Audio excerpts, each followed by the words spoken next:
জয় Hind friends, তোমরা কেমন আছো? আশা করছি সকলে ভালোই আছো। আমি রুদ্র আর তোমরা দেখছো সমস্ত গভর্নমেন্ট জব আপডেট এবং জব প্রিপারেশন চ্যানেল এক্সাম মিস্ত্রি। হ্যাঁ বন্ধুরা, এই চ্যানেলটির নাম চেঞ্জ করে এক্সাম মিস্ত্রি রাখা হয়েছে। কারণ হচ্ছে এই চ্যানেলে তোমরা সমস্ত গভর্নমেন্ট জব আপডেট তো পেয়ে থাকো, তার সঙ্গে জব প্রিপারেশন এবং সমস্ত জব ক্র্যাক করার স্ট্র্যাটেজি ডিটেলস ডিসকাস তো হবেই।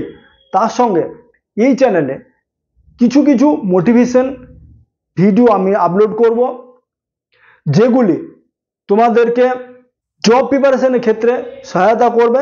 যখন তোমরা প্রিপারেশন থেকে লেজি, অলস বা হতাশাচ্ছন্ন হয়ে পড়বে, তোমাদেরকে এই মোটিভেশন ভিডিওগুলি তোমাদের পুনরায় জব প্রিপারেশনের ট্র্যাকে আবার ফিরে আনবে। এই চ্যানেলটি সমস্ত ওয়েস্ট বেঙ্গলের স্টুডেন্টদের, বিশেষ করে গ্রাম বাংলা স্টুডেন্টদের ক্ষেত্রে বিশেষ হেল্পফুল হবে। কারণ যে তোমাদেরকে অনলাইন কোর্স কেনার কোনো প্রয়োজন হবে না। এই চ্যানেলে সমস্ত সাবজেক্টের ডিটেলস ভিডিও একদম বিলকুল ফ্রিতে তোমাদের প্রোভাইড করা হবে। কারণ আমি দেখছি এখন যে সমস্ত এডুকেশন চ্যানেল রয়েছে তারা সবাই কোর্স বিক্রি করার জন্য উঠে পড়ে লেগেছে এবং তারা বিভিন্ন প্রলোভন দিচ্ছে যাতে তোমরা সেই কোর্স কেনো। আমি তোমাদের এখানে বিশেষ করে বলছি যে অনলাইন কোর্স কেনার জন্য কোনো টাকা খরচা করতে হবে না। সমস্ত ফ্রিতে তোমরা সমস্ত সাবজেক্টের ভিডিও তোমরা পেয়ে যাবে এবং কি কি বই পড়তে হবে, কত ঘন্টা পড়তে হবে, কি স্ট্র্যাটেজিতে পড়তে হবে, কোন সাবজেক্টগুলি পড়তে হবে এবং কোন সাবজেক্ট থেকে কিভাবে পড়তে হবে, সেগুলি ডিটেলস আলোচনা করব এই ভিডিও লাস্টের দিকে। তাই তোমরা ভিডিওটি শেষ পর্যন্ত দেখতে থাকো।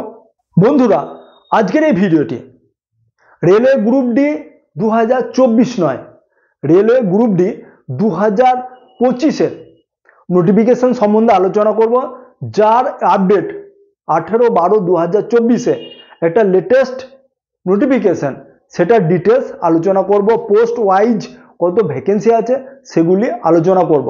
Selection process step by step details discuss হবে। এজ লিমিট কত রাখা হয়েছে, কোন পোস্টের জন্য ম্যাক্সিমাম এবং মিনিমাম কোয়ালিফিকেশন কি রাখা হয়েছে তার ডিটেলস আলোচনা করব। তার সঙ্গে তুমি সিলেকশন পেয়ে যাওয়ার পর ইনহ্যান্স স্যালারি কত পাবে, জব প্রোফাইল, জব লোকেশন এবং এক্সাম সেন্টার কোথায় কোথায় থাকবে সেগুলি ডিটেলস আলোচনা হবে। তার সঙ্গে ফিজিক্যাল এলিজিবিলিটি ক্রাইটেরিয়া কি রাখা হয়েছে সেগুলি ডিটেলস আলোচনা করব। যারা এক্সাম দিয়েছো তারা তো জানো যে কীভাবে ফিজিক্যাল করতে হয়। যারা বিগিনার, যারা প্রথমবার যারা এক্সামের সম্মুখীন হবে, তারা বুঝতে পারবে, আগে থেকে মেন্টালি প্রিপারেশন হয়ে যাবে যে কিভাবে এই ফিজিক্যাল এফিসিয়েন্সি টেস্ট দিতে হয় বা কিভাবে তাদেরকে মোকাবিলা করতে হবে। তাই বন্ধুরা, তোমাদের কাছে একটাই রিকোয়েস্ট, যদি ভিডিওটি ভালো লেগে থাকে, ইনফরমেটিভ মনে হয়, তাহলে ভিডিওটি লাইক শেয়ার অবশ্যই করবে এবং চ্যানেলটিকে সাবস্ক্রাইব করতে ভুলবে না। এসব বন্ধুরা, আর বেশি দেরি না করে ভিডিওটি ফটাফট শুরু করি। রেলওয়ে গ্রুপ ডি রিক্রুটমেন্ট 2024 নয় 2024-25, যেখানে টোটাল ভ্যাকেন্সি বলা হয়েছে 32,438, যেখানে লেটেস্ট আপডেট বেরিয়েছে 18/12/2024-এর লেটেস্ট আপডেট অনুসারে এখানে ভ্যাকেন্সি দেওয়া হয়েছে 32,438টি পদের বিভিন্ন পোস্টের জন্য ভ্যাকেন্সি বেরিয়েছে। আমরা সবাই ভেবেছিলাম যে 1 লাখ ভ্যাকেন্সি যেখানে আছে সেখানে কমসে কম 50,000 বেশি ভ্যাকেন্সি এবছর বের হবে, কিন্তু এত কম ভ্যাকেন্সি এই জন্য হয়েছে যে কিছু কিছু পোস্টগুলিকে এখানে প্রাইভেটাইজেশন করে দেওয়া হয়েছে বা সেগুলিকে আর সিলেকশন প্রসেস থেকে বাদ দেওয়া হয়েছে, সেগুলি কন্ট্রাকচুয়াল দেওয়া হবে বা প্রাইভেট করে দেওয়া হবে।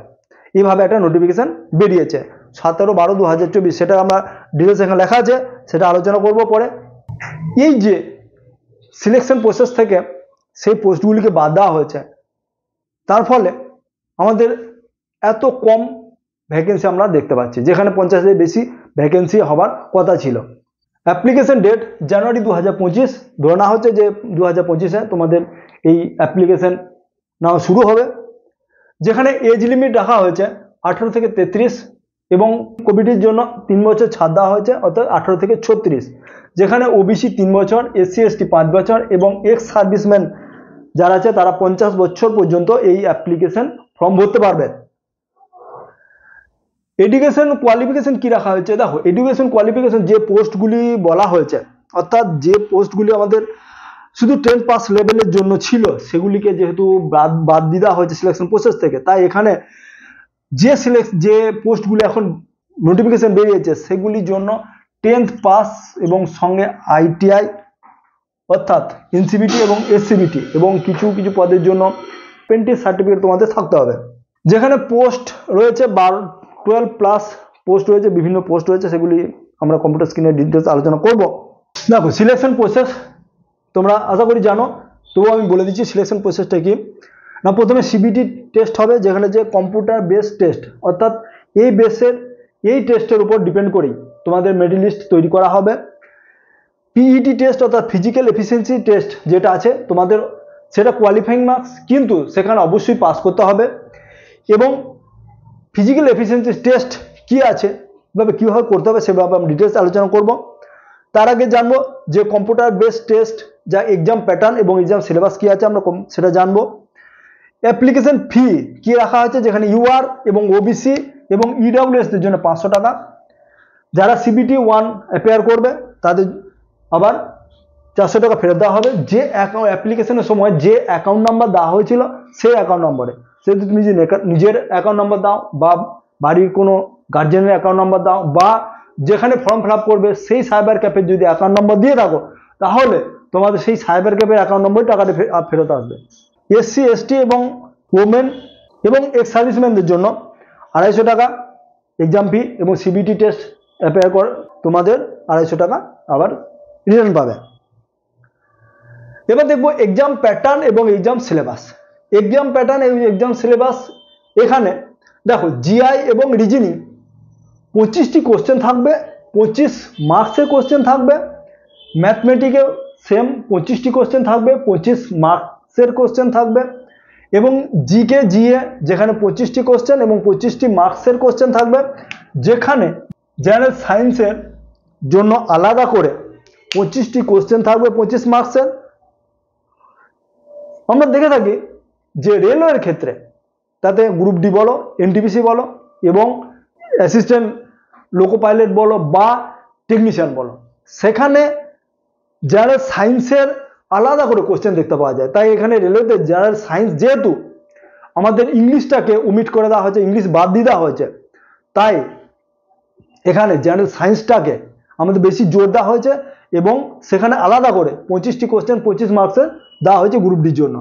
টোটাল কোশ্চেন হচ্ছে 100 মার্কসের কোশ্চেন এবং 90 মিনিট সময় দেওয়া হয়েছে।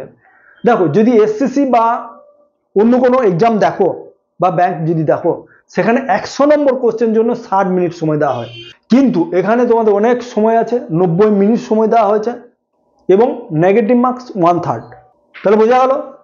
ডিটেলস আলোচনা করব আমার ওয়েবসাইট এক্সাম মিস্ত্রিতে, সমস্ত কিছু দেওয়া আছে, কি কি ম্যাথের জন্য কোন কোন সাবজেক্টগুলি পড়বে এবং জিকে রিজনিংয়ের জন্য কি কি সাবজেক্ট পড়বে, সেগুলো আমি ভিডিও শেষে কি কি বই পড়বে সেগুলো আমি একদম বলে দেবো, একদম বই দেখিয়ে দেবো, সেগুলো অবশ্যই পড়বে।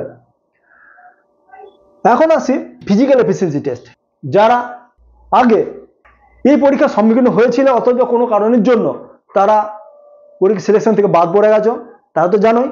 এবং যারা বিগিনার এই বছর যারা ফর্ম ফিল আপ করবে এবং এই টেস্ট জন্য গ্রাউন্ডের সম্মুখীন হবে, তাদের জন্য বলছি। মেলদের ক্ষেত্রে যেখানে লিফট এবং ক্যারি 35 কিলো ওয়েট, 35 কিলো ওয়েটের একটি বালির বস্তা তোমাকে নিজেকেই মাটির থেকে উঠিয়ে কাঁধে রাখতে হবে, অথবা তুমি যেভাবে হোক মাটি থেকে উঠিয়ে তোমাকে এই 200 মিটার যে ডিস্টেন্স আছে সেটা 2 মিনিটের মধ্যে কভার করতে হবে। অর্থাৎ আমি এই পরীক্ষা দিয়েছি অথবা আমি জানি যে কিভাবে এটা করতে হয়, তাই তোমাদেরকে বলে দিচ্ছি, তোমাকে কেউ কিন্তু হেল্প করবে না। একটি বালির বস্তা 35 কিলো ওয়েটের, সেটাকে তোমাকে নিজে কাঁধে উঠাতে হবে। উঠিয়ে এই যে 200 মিটার 2 মিনিট সময়, অনেকটা সময়, 2 মিনিট সময়ের মধ্যে তোমাদেরকে কভার করতে হবে। তাই তোমরা যারা দিয়েছো এক্সাম তারা জানো, এবং যারা নতুন তাদেরকে আগে থেকে তোমাদের প্রিপারেশন বলে দিলাম। নেক্সট হচ্ছে 1000 মিটার রানিং করতে হবে, অর্থাৎ 1 কিলোমিটার রানিং আছে কত 4 মিনিট 15 সেকেন্ডে। ভাই 1 কিলোমিটার রানিং 4 মিনিট 15 সেকেন্ডে যারা এই প্রিপারেশনে আছো, তা রানিং প্রিপারেশন করছো, তারাই কিন্তু পারবে। যারা মনে করছো যে আমি গিয়ে ওই 1 কিলোমিটার রানিং আমি ইজিলি করে ফেলবো, তাহলে কিন্তু পারবে না। দেখো কলকাতার মাঠগুলিতে, যেগুলি মাঠ কলকাতার মাঠে যেগুলি হয়, সেখানে 200 মিটার ট্র্যাক আছে। সেই 200 মিটার ট্র্যাকে হলে একটু টাফ হয়ে যায়। যারা অনেক বড় মাঠে প্র্যাকটিস করেছো বা যারা রোড প্র্যাকটিস করছো, তাদের ক্ষেত্রে কিন্তু একটু মাইন্ডলি ডিস্টার্ব হয়ে যায়। তাই বলবো যে তারা প্রথম থেকেই, অর্থাৎ অনেকেই ভাবে যে আমি কিছুটা আস্তে আস্তে রানিং করবো, তারপর ফুল স্পিডে রানিং করব শরীর গরম হয়ে গেলে, কিন্তু এভাবে না করে তোমরা যদি 200 মিটার ট্র্যাক রানিং দেওয়া হয়, তাহলে তোমরা প্রথম থেকেই ফুল স্পিড একদম শুরু করবে। এবং এর জন্য কিন্তু খুব অবশ্যই প্র্যাকটিস তোমাদের অবশ্যই দরকার। প্র্যাকটিস যদি না করে থাকো তাহলে পারবে না। আর একটা কথা বলি, আগে যেমন দড়ি বেঁধে দেওয়া হতো, কিন্তু সেই দড়ি সিস্টেম এখন আর কোথাও উঠে গেছে সবকিছু। সিভিল সংস্থা এসে তোমাদের এই যে রানিং বা ফিজিক্যাল যেসব একদম ক্লিয়ার ভাবে নেবে, সেখানে কি রকম দেখো, তোমাদের পায়ে একটা ঘড়ির মতো বেল্ট বেঁধে দেওয়া হবে, সেখানে বেল্ট বেঁধে দিয়ে এবং একটা ম্যাট পাতা আছে, অর্থাৎ ম্যাটে যখনই পা দেবে তোমার সেই টাইম শুরু হয়ে যাবে, অর্থাৎ টাইম কাউন্ট শুরু হয়ে যাবে। তোমাকে নিজেই গুনতে হবে যে ক পাক তুমি ছুটলে, অর্থাৎ 200 মিটার রানিংয়ে তুমি মাথায় ভুলে যাবে যে কখন তোমার এই 200 মিটার শেষ হয়ে গেছে, অর্থাৎ 5 পাক সেটা শেষ হয়ে গেছে। এটা কিন্তু খুবই ভুল হয়, সেটা বলে দিচ্ছি। আর ফিমেলদের ক্ষেত্রে কি হয়, লিফট অ্যান্ড ক্যারি হচ্ছে, যারা ফিমেল তাদের কি করতে হবে, লিফট অ্যান্ড ক্যারি হচ্ছে 20 কেজি, 20 কেজি বস্তা মেয়েদের জন্য করা হয়েছে। তাদের 200 মিটার 2 মিনিটের মধ্যে রানিং করতে হবে। 2 মিনিটের মধ্যে তোমরা হেঁটে হেঁটে যেতে পারো, একটু আস্তে যেতে পারো, সেটা কোনো অসুবিধা নেই। তোমরা এই সময়টা অনেক সময় তোমাদেরকে নিজেই কিন্তু তোমাদেরকে বাড়ির বস্তা তুলে নিয়ে তোমাদেরকে যেতে হবে, এটা কিন্তু তোমরা প্র্যাকটিস করবে। আর এখানেও আছে 1000 মিটার রানিং, মেয়েদেরকেও কিন্তু 1000 মিটার রানিং, অর্থাৎ 1 কিলোমিটার রানিং মেয়েদেরকেও রানিং করতে হবে, যেখানে একটু সময় বেশি দেওয়া হয়েছে 5 মিনিট 40 সেকেন্ড।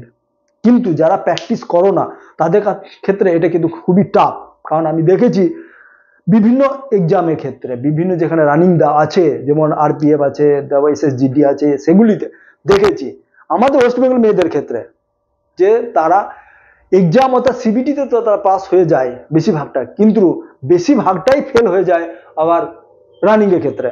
কারণ যারা প্র্যাকটিস করে না তাদের ক্ষেত্রে কিন্তু এটা টাফ হয়ে থাকবে। তাই আমি মেয়েদের ক্ষেত্রে এবং ছেলেদের ক্ষেত্রে সবাইকে বলছি যে তোমরা যারা ভাবছো যে তোমরা এই গ্রুপ ডির পরীক্ষাতে তোমরা দেবে এবং জব তোমরা ছিনিয়ে নেবে, তার জন্য তোমাদেরকে এখন থেকে পড়াশোনা তো করতেই হবে। পড়াশোনা একদম টাইমলি একদম রুটিন অনুযায়ী পড়াশোনা করো। রানিং প্র্যাকটিস অবশ্যই করবেন। রানিং প্র্যাকটিস যদি না করো তাহলে কিন্তু তোমরা এই পরীক্ষা থেকে সিলেকশন থেকে বাদ পড়ে যাবে। মেরিট কিন্তু তোমাদের এই সিবিটি ওপরেই হবে। আর যে কথা বলেছিলাম যে কোন পোস্টগুলিকে এই সিলেকশন প্রসেস থেকে বাদ দেওয়া হয়েছে, যেখানে 17/12/2024 আপডেট এসেছে, যেখানে বলা হয়েছে যে hospital attendance assistant, hospital assistant deport, store assistant, porter communication assistant, cook, medical assistant, workshop assistant works এবং অ্যাসিস্ট্যান্ট, কোচ অ্যাটেন্ডেন্স এবং ল্যাব অ্যাসিস্ট্যান্ট ক্যাটারিং, এই পোস্টগুলিকে সিলেকশন প্রসেস থেকে বাদ দেওয়া হয়েছে। এই পোস্টগুলি ছিল শুধুমাত্র 10th পাসের লেভেলের, অর্থাৎ 10th পাস হলেই তোমরা অ্যাপ্লিকেশন করতে পারতে, অর্থাৎ অ্যাপ্লাই করতে পারতে, সেগুলিকে বাদ দিয়ে দেওয়া হয়েছে এই সিলেকশন প্রসেস থেকে। খুবই খারাপ, খুবই দর্দনাক একটা ঘটনা, যেখানে আমরা এই জন্যই সব থেকে কম ভ্যাকেন্সি, যেটা 50,000 বেশি ভ্যাকেন্সির একটা উমিদ ছিল, সেটা এখানে একদম উমিদের জল পড়ে গেছে। সেই প্রসেস, এই যে পোস্টগুলিকে বাদ দিয়ে দেওয়া হয়েছে।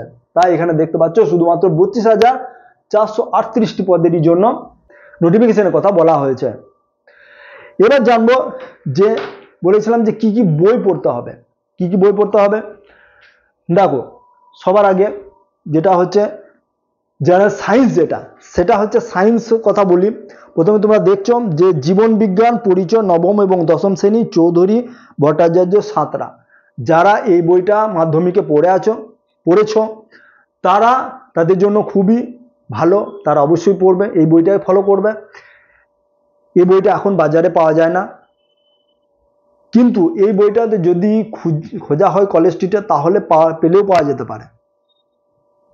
এই বইটা খুবই ভালো। এবং ভৌত বিজ্ঞান কি পড়বে, সাঁতরার এবং মাইতি যে একটা বই ছিল মাধ্যমিকের পুরনো লেভেলে যে বইটা ছিল সেই বইটা পড়বে। সেই বইটা পড়লে তোমাদের অনেকটাই ক্লিয়ার হয়ে যাবে। ইতিহাসের জন্য দেখো যেখানে লেখা আছে স্বদেশ সভ্যতা ও বিশ্ব, জীবন মুখোপাধ্যায়, এই বইটা খুবই ভালো বই। এই বই একদম সুন্দরভাবে দেওয়া আছে। এই বইটা পড়লে ইতিহাসের আর কোনো কিছু পড়তে হবে না। ভূগোলের ক্ষেত্রে ভূগোল তোমরা যে বইটা পড়বে সেটা হচ্ছে কার্তিক চন্দ্র মণ্ডল, এখানে ভারত পশ্চিমবঙ্গ ভূগোল এসব করে দেওয়া আছে। এরকম দেখো বইটা, এই বইটা তোমরা পড়বে। এই বইটা পড়লে আর অন্য কোনো বই পড়া লাগবে না। এবার আসি রিজনিং এর ক্ষেত্রে দেখো ছায়া প্রকাশনের একটা বই আছে, এটা হচ্ছে জেনারেল ইন্টেলিজেন্স রিজনিং, সুবীর দাসের লেখা, বাংলাতে লেখা, একদম বাংলাতে লেখা। এই বইটা তোমরা যদি পড়ো তাহলে রিজনিং এ তোমাদের সমস্ত কিছু কভার হয়ে যাবে। যেসব সাবজেক্ট আছে, যে সাবজেক্ট আমি আলোচনা করেছি এবং আমার ওয়েবসাইটে গিয়ে দেখতে হবে, সব কিছু তোমরা এই বইয়ের মধ্যে পেয়ে যাবে।